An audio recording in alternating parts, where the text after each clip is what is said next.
The theory of separation of powers, fastidiously observed by this court, demands in such situation a prudent refusal to interfere. Each department, it has been said, had exclusive cognizance of matters within its jurisdiction and is supreme within its own sphere. It is thus clear that on matters affecting only the internal operation of the legislature's formulation and implementation of its rules is beyond the reach of the courts. If this is so, then this court has also no authority to interfere with nor undermine the control of the Supreme Court over its internal rules.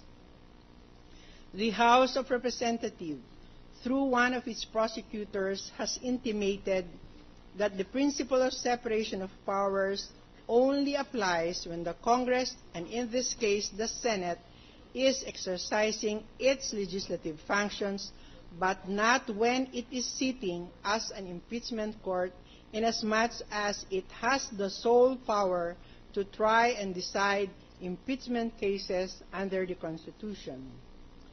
This court, however, is not yet ready to accept the prosecution's contention.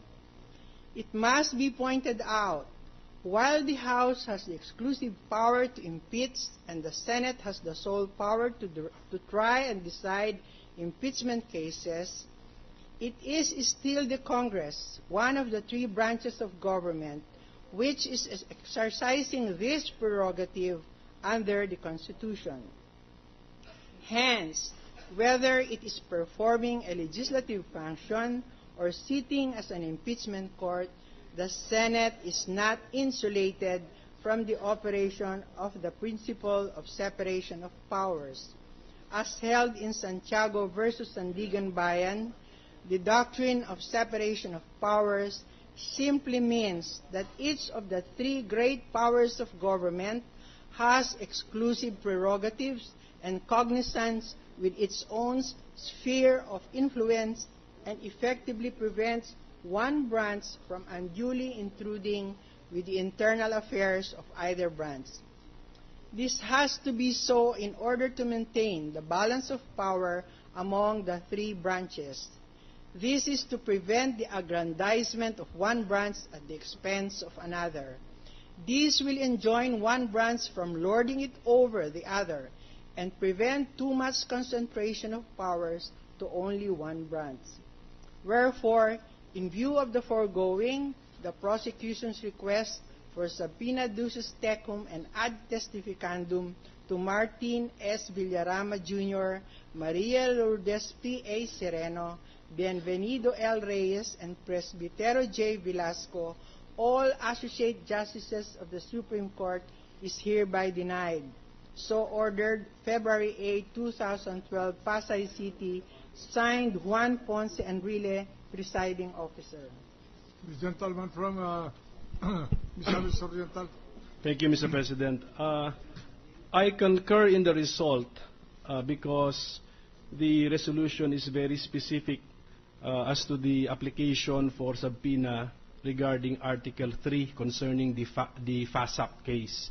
However, Mr. President, I have reservations regarding the statement in the early part of the resolution where the essence I get is that the Supreme Court is a co-equal of this impeachment court.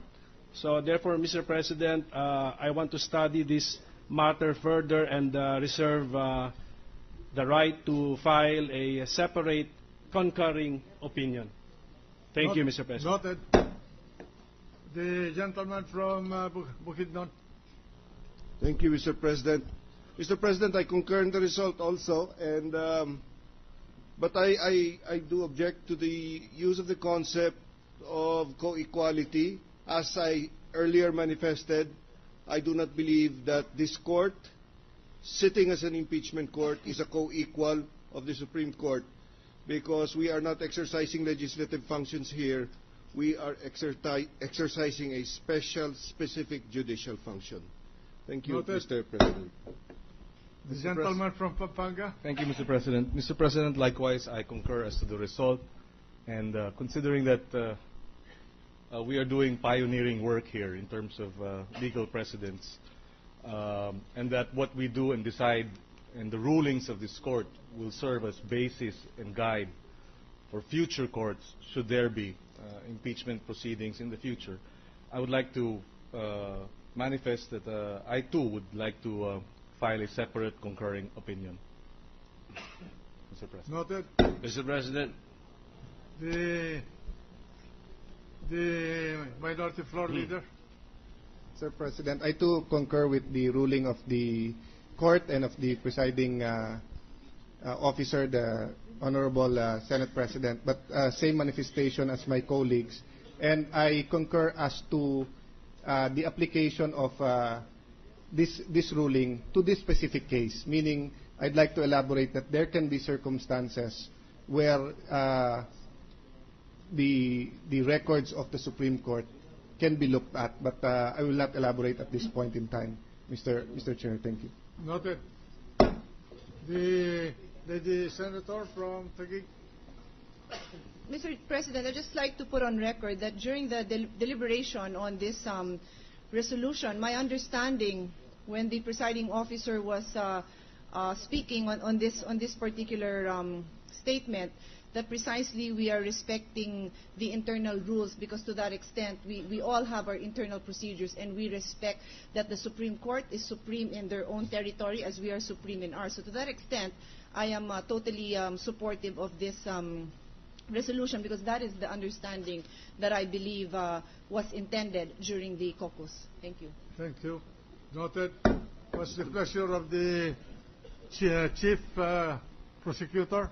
Your Honor, I just want to manifest that the other witness is here today pursuant to the subpoena that commanded her to appear February 8th, today. Who is that witness? The witness is the branch manager of the BPI Ayala branch. But if we are adjourning tonight, may we just request, Your Honor, that that BPI branch manager, the name is Miss Leonora Dizon, be directed to appear, to come back tomorrow, 2 o'clock in the afternoon. Ms. Dizon is hereby ordered, not only instructed, but ordered to appear in this court at 2 o'clock tomorrow afternoon to answer questions if she wishes to answer those questions.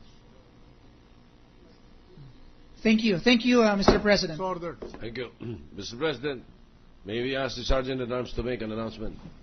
The Sergeant at Arms is directed to make the announcement. Please.